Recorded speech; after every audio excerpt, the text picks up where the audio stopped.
The Rotary Club of Georgetown Central and residents of the East Ruimveldt community in Georgetown, Guyana, collaborated on an information technology training program in 2010. Some of the participants were early school leavers. The Rotary Club had been engaging in literacy and other programs to increase the skills of the community members. In this series of reflections, two of the participants, Richardson and Charmeain Richardson, talk about the program, and the trainer Lynette Fraser talks about the skills needed to ensure successful adult learning. First, Michelle tells us why she attended the program. My decision was because I didn't know anything about a computer, right? And we had classes before at the creche, as we called it. At the center, East Ruimveldt Center, right? We had maths and English. And from that, Miss tell us that we will have computer classes, food decoration, and many other stuff like nail, technology, and all those things, right? And we choose information technology. We choose the computer classes, and we did choose cake decoration, right?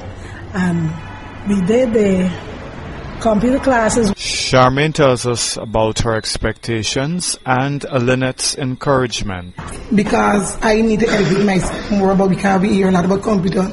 I have kids and I don't know anything much about it. So as I hear about the classes, I went, we did maths and English. From there, they told me that I have other classes available for us after we finish maths and English. And then here, I did computer classes before. But I know, but not so much. When I reached Miss Fraser, it was so easy as ABC. Because she makes sure whatever she put us to do, she makes sure we had to get it when she finished with us. Right. You know, and it was so important because no sense you go to classes and you don't leave and you don't know anything much. Mm-hmm. But Miss Fraser makes sure it's so easy. She makes it so easy and simple. Right. She makes sure that when we finish there, we at least leave with something. Lynette Fraser talks about how she met the needs of the people who participated in the training. Well, from the time they asked me to train these people, they said some of them reading and writing, it may be they're not too good at that. Mm-hmm. And you'll have to help them out a lot, because some of them don't go to school far. Right. Some of them are dropouts, some young, some old. So I explained to them that is not a problem. Right. I will be able to teach them in a simple way so that they can understand, and when the training is finished, they can help themselves. They can even use the center to produce work if they are allowed. Even if they have their own little business, they could set it up on the spreadsheet, like do the little calculation. Any letter, they can use the Microsoft Word to help them.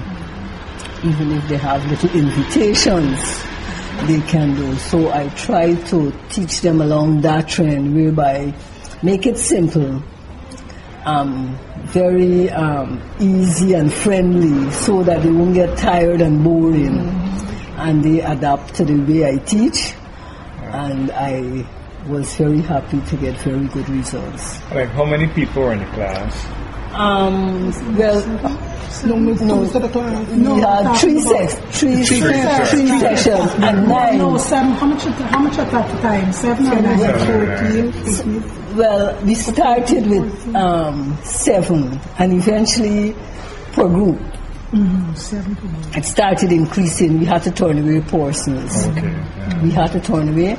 And because there were only 7 computers, but at one point there was this young person who, she started arguing and crying and said she was here and she won't get an opportunity, and she feels so rejected. So I called her. I said, no, even though we have 7 computers, you will be able to train. And she was very good. So I tried to accommodate other people. And it was promised by the Rotary that they may have a second batch. So So we had 3 sessions of, say, 8 to 9 persons. Okay. And how many graduated? So when you, all graduated. So you're talking about between 27 persons in all. 27. And all adults, right?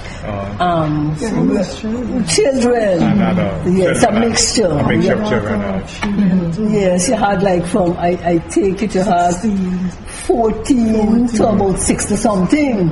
Yeah, they kind of Yeah, 60 something. And some people they never had, some of them were a bit timid. Yeah. But they're frightened.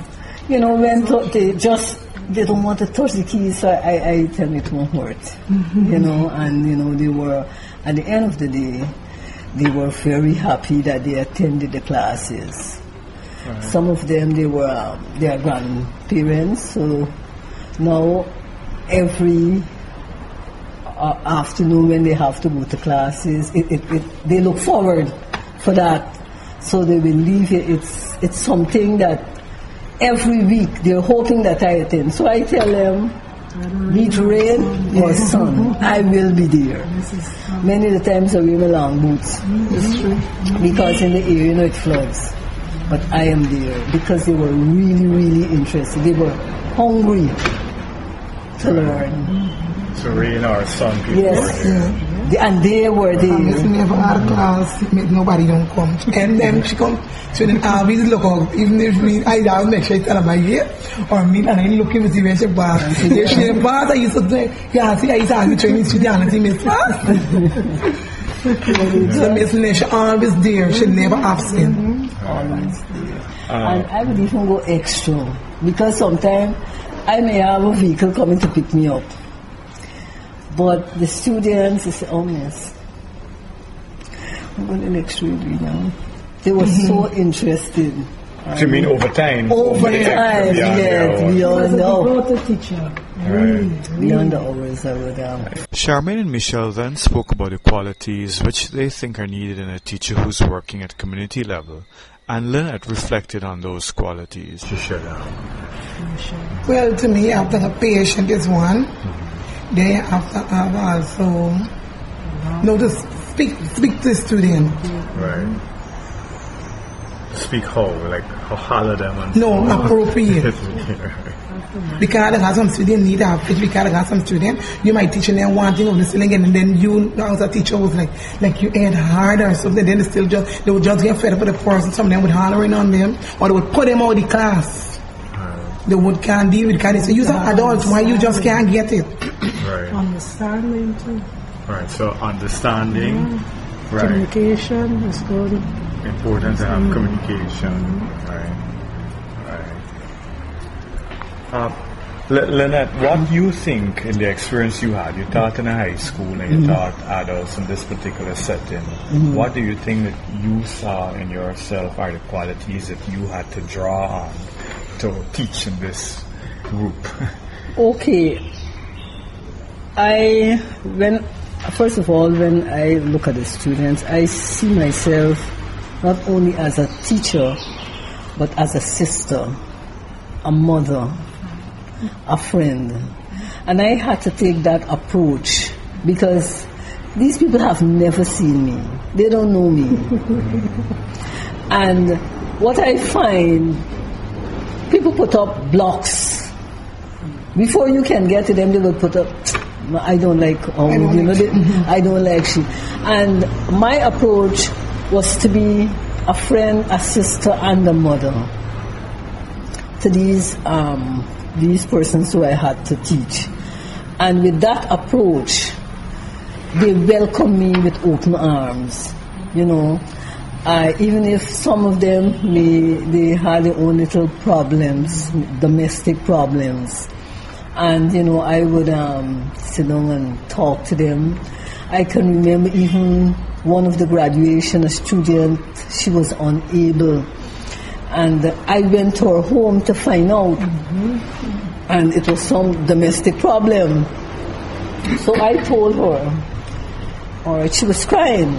I said, come and please receive your certificate. And she was able to come. And she was happy that she was there when all the Rotarians were there and able to receive her certificate. And that little talking helped her because of the talking, that story just erased, And she said, it was nice talking to you. Because what she was fretting about, she just ignored. So I think with that approach and kindness and just going there, many times if a student is not there, I would find out where they're living, find out what's the problem. And I think the students realize that the teacher is not only interested in teaching them, but also about their situation. Because many of them, I said, you don't have to dress up to come to this class. Whatever you have, wear. You understand? Even with the graduation, I tell them, don't put yourself in expense. Whatever you have, you put on. And, I think with that approach, I was able to get through to them. And even when they have blackout, they would sit there, they wouldn't move, hoping that the lights come on. So, it was very, and another thing, they had varied backgrounds. Some was from Roxham Burnham, some was from Rossville. So it's not only one central area. The persons who were taught came from different villages, neighboring villages, and they were able to become friends after that teaching. They know some of them, I guess, visiting each other right now. Yeah, because the relationship that was built over time, even the men who attended that training, they too were very nice and and encouraging. There was one who would go and make certain that the place is open. So when I get there, I won't have to wait. And they were very encouraging. In concluding, Charmeain and Lynette talk about the participation of men in the program, and Michelle reinforces the importance of an empathetic teacher. Well, to me, because you find more younger single parents, and then the more find women at home too, and then women more just be interested in going out for grabbing, and it's there that can help them to elevate themselves more than men. Because men always be the one hustling with themselves or trying to do something after their own. But we women just come in society to me where we know we need help. We just tell one and we say, what's the classes and it's free one go. This is how we just go about doing things. We would call one another. Tell one another, then we go about when the classes. So it's up to you, for instance, when the class is first time. We start telling one another, and then we will say, it's up to you, come and see with the class, like it's up to you if you want to stay or not. And some of them didn't even come, and right now I'm telling you, when the area move on, they was like, look, how you getting in now? I said, well, they got a chance again, but I don't know when. They don't know about a particular subject. They are a bit timid or fearful that the woman would feel their weakness and this kind of thing, that they can't, perhaps they are school dropouts, and if you ask them to read something, they might feel ashamed, so they just don't want to come and expose themselves.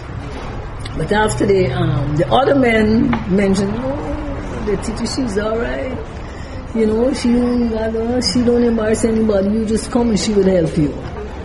So then as the things start catching on with them, we just couldn't accommodate them.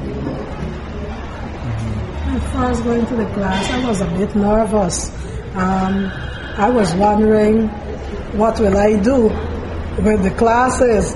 And then when I met Miss Fraser, she was great, Then she started showing us and teaching us.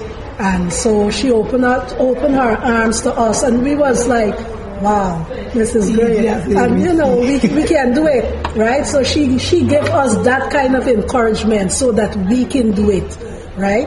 And at the end of it, we're so thankful.